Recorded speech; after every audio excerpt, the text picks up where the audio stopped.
Mm-hmm. I don't know. It makes me so mad. Like people are just I can't stand it when people are just selfishly thinking, "Oh, let me get through the week or the month and sneak around." And it's like, Yeah. you guys are pussies. Like I have a good friend. They're having they're my buddies. They're the comedian fellow comedians at Compound Media, but they're having a roast for one of these comics, and he has been so outspoken the last 2 years about anti-mandates, COVID being, you know, not that it's bullshit, but like how it's been handled is bullshit. It's the flu with the better publicist, blah blah blah. But they are having this roast at a comedy club where you have to show proof of vaccine. Oh, well, we'll sneak you in. Oh, well, we have fakes. And it's like, are you full of shit? Like, what? It wouldn't have been impossible to find another venue that doesn't require this. And also, if you're going to stay at this venue, like, just be like, yeah, we're not going to do it. And if we get fined $1,000, whatever it is, we'll pay it. Right. And the publicity would be dope. And guess what? You're standing up for something and you're walking the walk instead of talking the talk, which is so much easier to do. And it's disappointing. And it's like, I know I came out and said I wasn't going to perform anywhere that mandated proof of vaccine like in August. I assumed so many other comedians would follow suit. A couple have. Thank God Jim Brewer. You know, it always helps when somebody much bigger and well known than you comes out and does it. So it's like, okay, Brewer said it. But like, I'm shocked at how few comics are willing to really be willing to turn down work for this. They just, I think just people are not, I think it's because comedians generally don't make a lot of money and they don't want to turn down any work. So you have to be willing, you know, to find other income streams, I guess.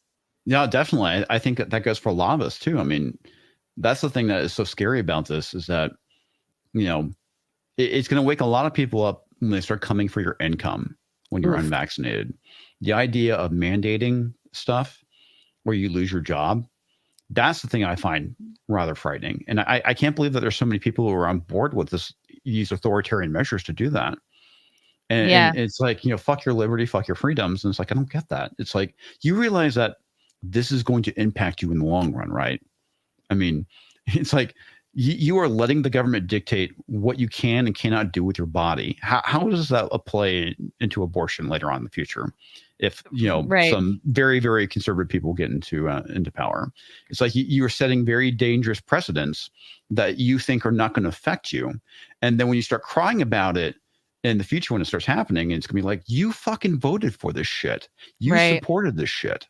It's like, look, you weren't willing to walk away from your job when they mandated 1 or 2 shots. Like, well, now you're in for the duration. Well, now you're basically saying, yes, because I want to keep my job or this particular job, I am on, you can put as many shots as you want in me. You can booster as many boosters as you want. I'm here. I'm a pussy. And it's not that like everyone who gets vaccinated for their job is a pussy. Like, I don't mean that at all. People have families to feed. I just hate that they have coerced and twisted and been weaselly and sneaky and tricked people into getting something where it's like not actually technically legal, but like you said, it comes down to the corporations and private companies can technically release you at any time for any reason. So well, no, it's the attitudes around it. And the thing that a lot of people don't get is that there are definitely some very disturbing parallels between Nazi Germany and what's happening right now.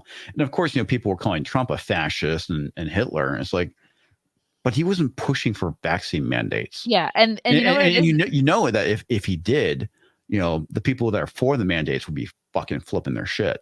Right. They tired out words like fascist, like Nazi, so that when the real fascist behavior comes out, well, we don't have a word for it anymore. No, we don't.